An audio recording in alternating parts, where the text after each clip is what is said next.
Act 2, Scene 1, and then we're focusing on the soliloquy here, okay?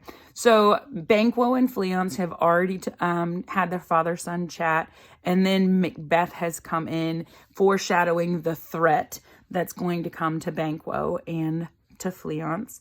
And then Macbeth actually has a conversation with Banquo. He sends them off, and then he sends his servant to bed. So this is kind of rare. A king always has his servants around him.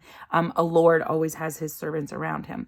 So Macbeth tells the servant, he's like, go bid thy mistress, when my drink is ready, she strike upon the bell, get thee to bed. So he's saying, go bid thy mistress, so my wife, tell her when my drink is ready, she strike upon the bell. So there's a lot of bells going on, a lot of knock knocks. Those are kind of like the world, the nature being out of order.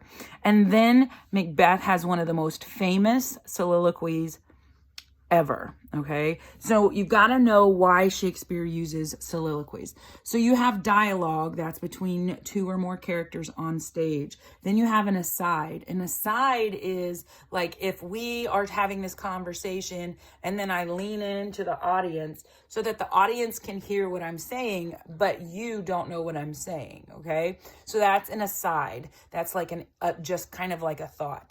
But then a soliloquy is when you are alone on stage. The reason why Shakespeare uses this is because the fact that when you're alone on stage, you're kind of talking to yourself. So it shows the audience what you're thinking. He uses this for characterization so that not only do you know what his actions are and his words are, but now you know what his thoughts are. So if this were in a modern day version, you would probably have a voiceover. A narrator would be reading his voice. Or if you were reading it in a book, then a narrator would say all of these things.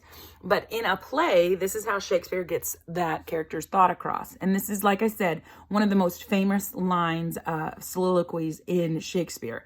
So it starts out, he's alone on stage and he says, "Is this a dagger which I see before me? The handle toward my hand. Come, let me clutch thee. I have thee not, and yet I still see thee." So this is when he starts to hallucinate, or he starts to, like, it could be a metaphor depending on your director. Remember, Shakespeare doesn't have a lot of director's notes because of the fact that he directed his own plays. So a lot of directors that do this are free to choose however they want their characters to act. But he says, "Is this a dagger which I see before me, the handle toward my hand?" That's the important part. So I have like a little kind of hunting knife, a little bitty hunting knife. And so if this were a dagger, if it is hanging in the air before him, this is with the handle to me.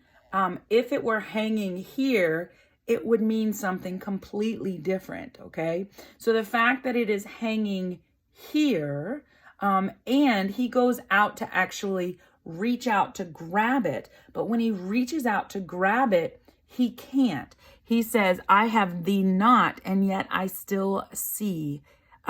So basically it's saying that it's not really there.